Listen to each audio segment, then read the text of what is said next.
इस कार्यक्रम के पुण्यार्जक हैं Bhamashah Shriman Saubhagyamal ji Kataria, Shri Rajendra ji Kataria, Shrimati Neelam Devi, Rohan, Amita, Raunak, Manas Kataria, Ahmedabad. Insurance brokers private limited, Kataria insurance brokers private limited. बीमा से संबंधित सभी प्रकार की सेवाओं के लिए संपर्क करें। Toll free number 1800-270-9080, 7069103000। Mail ID support@policyleader.co.in, enquiry@kataria.co.in, online @policyleader.co.in। एक आम के वृक्ष तले दो व्यक्ति कहीं से आए। एक लगा आमों को गिनने, दूजा फल को खाए। एक आम के वृक्ष तले दो व्यक्ति कहीं से आए। एक लगा आमों को गिनने, दूजा फल को खाए। इसमें गिनने वाला कौन है? अज्ञानी। फल खाने वाला ज्ञानी जानो। इसी तरह से शास्त्रों का पाठियों अनुभवी पहचानो। उसी तरह से शास्त्रों का पाठियों अनुभवी पहचानो। एक आम के वृक्ष के नीचे दो व्यक्ति आए। एक सवेरे से शाम तक आम के फलों को गिनता रहा, 1 2 3 4 गिनता रहा। पूछना चाहती हूँ कि उसकी क्षुधा कितनी मिटी, उसकी भूख कितनी मिटी जो सवेरे से शाम तक गिनता रहा? बिल्कुल नहीं। लेकिन दूसरा था, उसने पके पके आम खाए और अपनी क्षुधा का निवारण कर लिया। इन दोनों में से आपको कौन पसंद आया है? गिनने वाला या कि खाने वाला? बोलो। खाने वाला। बेशक आप बहुत अच्छी चॉइस करते हैं। हाँ, चूज बहुत अच्छा किया आपने। पसंद बहुत अच्छी है आपकी कि जो गिनने वाला है उससे क्या होने वाला है। आप पसंद तो बहुत अच्छा करते हैं, लेकिन करते वही हैं जो आपको नापसंद है। करते वही हैं। आपको क्रोधी व्यक्ति अच्छा लगता है क्या? बोलो। नहीं, लेकिन कर क्या रहे हैं? क्रोध। घमंडी अच्छा लगता है क्या आपको? बिल्कुल नहीं, पर करते क्या हैं? घमंड। मायाचारी अच्छा लगता है? बिल्कुल नहीं। पापी अच्छा लगता है? अरे ना, बिल्कुल अच्छा नहीं। नरकगामी अच्छा लगता है क्या? नहीं, बिल्कुल अच्छा नहीं। झगड़ा करने वाला, लड़ाई करने वाला बिल्कुल अच्छा नहीं लगता। इधर से उधर करने वाला बिल्कुल अच्छा नहीं लगता। लेकिन करते कि नहीं करते? हाँ, दशा ये है कि आप सफलता तो पाना चाहते हैं, लेकिन सफल व्यक्ति आपको पसंद नहीं है। बात समझने की है। सफलता आपको बहुत अच्छी लगती है, सफलता आप पाना भी चाहते हैं। हर पल आपके मन में एक यही भावना है कि मैं सफलता हासिल करूं। लेकिन अफसोस इस बात का है कि आपको सफल व्यक्ति पसंद नहीं आते। ईर्ष्या है, जलन है, भीतर की ये कड़वाहट तुम्हें उस मिश्री से मिठास तक पहुंचने नहीं देती। क्या करें? इसीलिए आचार्य भगवान कहते हैं कि गिनना आसान है, खाना कठिन है। वैसे ही जिनवाणी को पढ़ना और उसका अनुभव करना। पढ़ना आसान है और पढ़ना भी बहुत कठिन है। जिन लोगों के पास में रुचि ही नहीं है, वे जिनवाणी पढ़ने का भाव ही नहीं बना पाते। कम से कम पढ़ने के लिए आए हैं, बहुत अच्छी बात है, लेकिन उसमें भी जो अनुभव करता है वो श्रेष्ठतम माना जाता है। चाहे कितना ही भोजन करो, पचे नहीं, रस न बने तो औचित्य ही क्या है। उसी प्रकार से चाहे कितनी ही धार्मिक क्रियाएं करो, लेकिन अगर उसका पाचन न हो, उसकी फल उत्पत्ति न हो, निष्पत्ति न मिले, हमें सफलता न मिले, तो उसका औचित्य ही क्या है। जिन्होंने जिनवाणी को हृदय में धारण किया वे स्वयं तीर्थेश हो गए, संसार से पार हो गए। और जिन्होंने मात्र एक्टिंग की, सुनने की, क्रियाएं करने की, धर्म की ओनली एक्टिंग की है, वो जीव संसार में भटक रहे। ये सब चेहरे दिख रहे हैं। जिन्होंने सिर्फ एक्ट किया था, सच में इसका अनुभव नहीं किया, हृदय में धारण नहीं किया, इसीलिए अफसोस है कि संसार में बार बार जन्म मरण कर रहे हैं। तो अंतर इतना है, जन और जिन।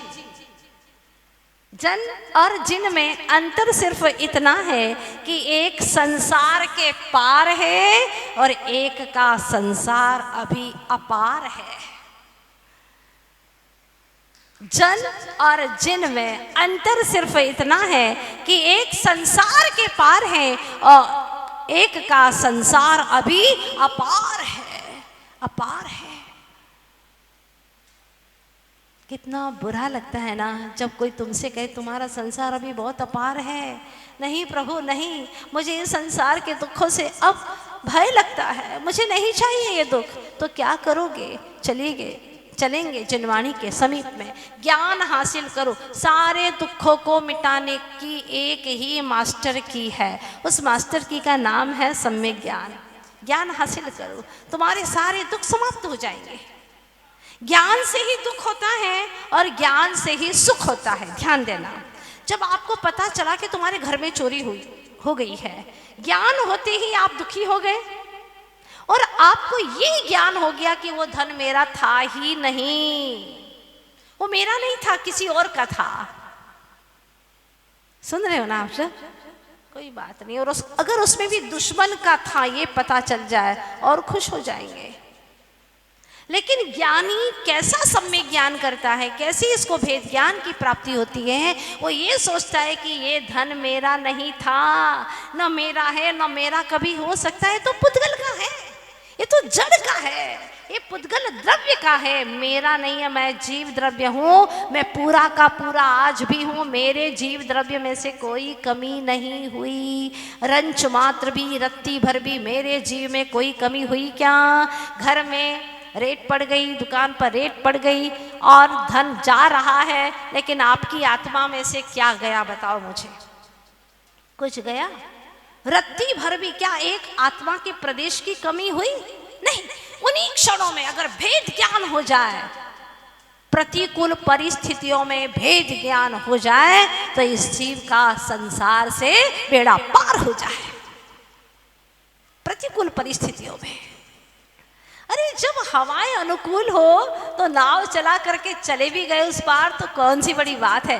जब हवाएं तुम्हारे खिलाफ हो, तुम्हारे प्रतिकूल हो, इसके बावजूद भी तुम नाव खे करके उस किनारे पहुंच जाओ, है ना उस नाविक की महत्ता।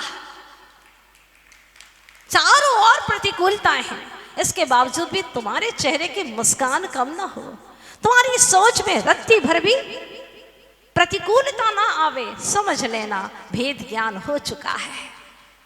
भेद ज्ञान अंतर आत्मा से ही प्रकट होता है। हमारे भीतर में सब कुछ है लेकिन ज्ञान नहीं है। कब होगा? ऐसे ही जिनवाणी का अभ्यास करते करते जो ज्ञान होगा। पहले छोटी छोटी बातों में बिचक जाते थे, हाँ, लड़ झगड़ते थे, गुस्सा कर लेते थे, लेकिन जब से समय शुरू होने वाला है तब से आपको ये ज्ञात हो जाएगा कि मैं क्या हरकतें कर रहा था बचकानी, हाँ, ये मुझे शोभा नहीं देता था। अरे सासू माँ ने बोल दिया तो बोल दिया, उसके पुद्गल वर्गणा को मैंने ग्रहण नहीं किया ना, मुझे नहीं चाहिए। माँ आपकी निधि आपको ही समर्पित है, मुझे नहीं चाहिए, मुझे नहीं चाहिए। कोई जिनवाणी की वार्ता सुनाओ माँ, हाँ, सासू माँ को बोल देना कि कोई ऐसी कहानी सुनाओ पौराणिक, वो मैं ग्रहण कर लूंगी, लेकिन ये चीजें प्लीज मुझे नहीं चाहिए, नहीं चाहिए। वाह, पूरा रूपांतरण हो गया, बदलाव आ गया। पास में बैठ करके बातें करने लगी। क्या घमंड करना, किस चीज का घमंड करना, पढ़ाई का क्या घमंड करना और अपने पीहर का क्या घमंड करना, सब मिटने वाली चीजें हैं। आओ माँ, अपन बैठते हैं और माता जी से जो प्रवचन सुन के आए हैं ना, उसका अपन फिर से रिवीजन करते हैं। बैठो माँ। वाह, क्या बात बन गई। जब बेटा आता है ऑफिस से, देखता है अरे वाह गजब, समय सार सुन करके आए, प्रवचन सुन करके आए, और इतना बदलाव कि आज मेरी पत्नी माँ के पास में बैठी और जिनवाणी की चर्चा कर रही है। गजब, वाह। जब 2 दिन में ये फर्क पड़ा है तो 5 महीने में न जाने कितना अंतर आएगा। पति खुश, आते ही पत्नी को उसने देखा, एक मुस्कान दी, नयनों से प्रेम बरसा, माँ के चरण स्पर्श किए, बहुत अच्छा लगा। तो इधर से बेटे ने भी, जो बेटे का बेटा था, उसने भी अपने माँ के चरण स्पर्श कर लिए। वाह, बहू ने कहा बेटा तुम ये कहाँ से सीख करके आए हो? उसने कहा, माँ पापा से सीखा है। पापा ने अपनी माँ के चरण स्पर्श किए ना, और आप बहुत खुश हो रही थी, तो मुझे लगा कि मैं भी आपके चरण स्पर्श करूँगा। कितना अच्छा लगा ना माँ। ये है संतान परिपाटी। ज्ञान ऐसे उभरता है। अरे व्यर्थ में अनंत काल से इतनी कषाएं की, इतना राग द्वेष किया। बोलो ना, बहुत सीधी सरल भाषा में पूछना चाहती हूँ, आपको कुछ मिला क्या उससे? क्या मिला? आत्मा मैला होता गया, कितने विकार इसके भीतर में लिप्त होते गए। इसलिए अब मुझे इन विकारों से दूर रहना और आनंदमय जीना है। गुस्सा आएगा, उसको करना नहीं है, लेकिन मुझे करना नहीं है। गले तक आ गए, बोलते हैं ना आप लोग, गले तक आ गई बात, लेकिन बाहर मत निकालना। गाली आ गई है गले तक, होठों से मत निकालना। कम से कम इतना करना शुरू कर दो, जिंदगी की अच्छी सी शुरुआत हो जाएगी। ऐसे ही होती है जिंदगी की शुरुआत। मैंने आपको एक दिन कहा था, उस्मानपुरा में थे, हाँ, कि गुरु के पास में जाकर के जब गुरु की शरण में आ गए हो, तो कभी भी पहली बात ये थी कि उनको अपनी रामायण मत सुनाना या अपनी महाभारत मत सुनाना। तुम जो कुछ भी घटित हुआ हो तुम्हारे जीवन में, उनसे तुम अच्छी अच्छी बातें सुना, तुम राम की कहानी सुनना। एक बात, गुरु तुम्हारे हृदय में है, वो तुम्हारा अहित कभी नहीं हो सकता। दो बात, तीसरी बात बड़ी महत्वपूर्ण थी जो मैंने छोड़ करके रखी थी, कि गुरु से कभी कोई छोटी चीज मत मांगना। हमेशा ऐसी चीज मांगो जिसको मांगने के बाद में फिर कभी कुछ मांगना ही ना पड़े। कोई मांगने की बात ही ना आवे, मांग ही समाप्त हो जाए। बहुत खतरनाक होती है मांग। एक बार तुमने मांग क्या भरी थी, 7 चक्कर लगा करके, है ना, 7 चक्कर लगा करके फिर मांग भर दी। एक बार मांग भरी, अब जिंदगी भर तक भरते जाओ, भरते जाओ, भरते जाओ।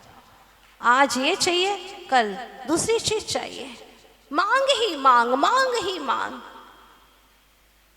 इसीलिए कह रही हूं, कभी भी मांग भरना ही नहीं। अगर समझदार सज्जन हो तो मांग भरना ही नहीं, मांग करना ही नहीं। मांग भरोगे तो मांग करेगी, सीधी बात है। क्योंकि तुमने भरी है, एक बार भरी तो वो करेगी, और बार बार भरते जाओ, भरते जाओ, भरते जाओ। हाँ, बहुत कुछ है, फिर भी पहले से ही मांगना शुरू कर देती, ये कम है, ये नहीं है, और लाइए, और लाइए, और लाइए, और भरते जाओ, भरते जाओ, भरते जाओ। जिंदगी में बहुत परेशान हो जाओगे। इसीलिए तो धन्य है वे बाल ब्रह्मचारी महावीर स्वामी, जिनके कारण से हमें दिव्य ध्वनि की प्राप्ति हुई। 24 तीर्थंकर भगवंतों की अंतिम श्रृंखला में महावीर स्वामी हुए, और वीर शासन जयंती का वह क्षण का शुभारंभ हुआ। हाँ, श्री गौतम स्वामी कहाँ थे, कैसे थे, इसके बारे में मैं कल आपसे कहा था कि मैं बताऊंगी। जो भगवान महावीर का पूर्व में जीव था मारीची, उसी मारीची का शिष्य था कपिल, आदिनाथ भगवान के काल में। वो ही परंपरा अब चली आई है। कैसे? तो देखिएगा, राजगृही नगर में राजा श्रेणिक राज्य करते हैं। कौन से नगर में? राजगृही नगर में राजा श्रेणिक राज्य करते हैं। और उन्होंने गौतम गणधर के विषय में पूछा कि हे भगवान, हे अंतिम शासन नायक, कहिएगा, बताइएगा प्रभु कि गौतम गणधर आखिर हैं कौन, कहाँ से आए, इनकी पूर्व की जीवन की वृत्ति, प्रवृत्ति, इतिहास क्या है। तो दिव्य ध्वनि में ओमकार नाद के रूप में खिरना शुरू हो जाता है। गौतम स्वामी का जीव विश्वलोचन राजा की पटरानी का जीव था। विश्वलोचन राजा की पटरानी का जीव था। अब वो पटरानी का जीव था, बहुत अच्छे बड़े से बड़े महलों में, राजपाट में आनंद से अपना जीवन गुजार रही थी। लेकिन आप जानते हैं कि रानियों को रनवास में ही रहना पड़ता है, उसे बाहर निकलने के लिए आज्ञा के बिना नहीं निकल सकती। तो वो अंदर ही अंदर रह करके बहुत ही अपने आप को कुंठित महसूस करने लगी कि कब तक ये वनवास में रहूंगी। मेरी दासियां देखो कितनी बाहर घूमती हैं, हाँ घूमती रहती हैं, और कितना आनंद आता है उनके लिए। काश मैं भी इस तरह से स्वच्छंद प्रवर्तन कर सकती। उसके मन में बार बार विचार आने लगा। और एक दिन वह 2 दासियों के साथ में दासी का ही वेश धारण करके रनवास के बाहर चली गई। जिसने मर्यादा का उल्लंघन किया, क्या हुआ? सीता का हरण हो गया था। मर्यादा का उल्लंघन किया, लक्ष्मण रेखा का उल्लंघन किया, उसका भी हरण हो गया। उसी तरह से हे चेतनात्माओं, अगर तुम भी मर्यादा का उल्लंघन करोगे तो तुम्हारा भी कर्मों के द्वारा अपहरण हो जाएगा, दुखी हो जाओगे।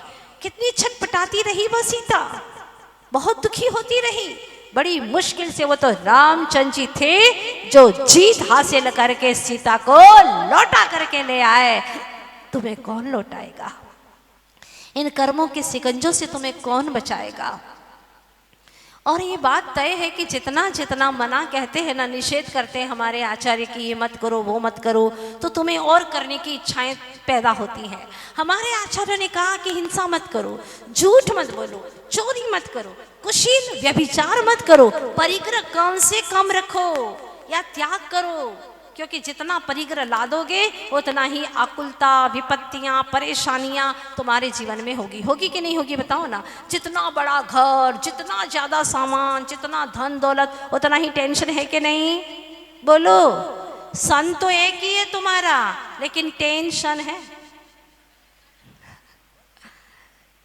सन तो एक ही है, बेटा तो एक ही है, लेकिन इतना सारा लश्कर इकट्ठा जो किया है उसका कितना सारा टेंशन है। तो आचार्य कहते हैं कि जितना जितना निषेध किया जाता है उतनी उतनी जिज्ञासाएं उत्पन्न होती हैं। हमारे आचार्य ने कहा कि 5 व्रतों का पालन करो, अहिंसा, सत्य, अचौर्य, ब्रह्मचर्य और अपरिग्रह। तो क्या किया तुमने? अहिंसा के अ को हटा दिया, क्या बन गया वहां? बोलो। हिंसा। अहिंसा के अ को हटा दिया और सत्य के आगे लगा दिया, क्या बन गया?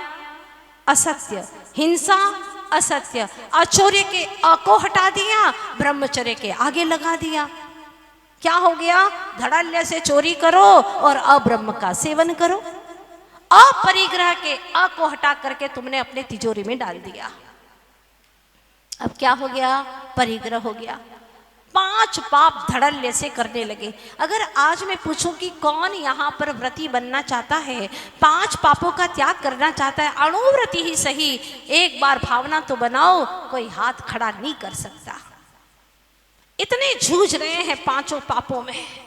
जब 5 पाप से ऊपर नहीं उठ सकते तो आप भगवान कैसे बन पाओगे? Bhamashah Shriman Saubhagyamal ji Kataria, Shri Rajendra ji Kataria, Shrimati Neelam Devi, Rohan, Amita, Raunak, Manas Kataria, Ahmedabad. Insurance brokers private limited, Kataria insurance brokers private limited. बीमा से संबंधित सभी प्रकार की सेवाओं के लिए संपर्क करें। Toll free number 1800-270-9080, 7069103000। Mail ID support@policyleader.co.in, enquiry@kataria.co.in, online at policyleader.co.in।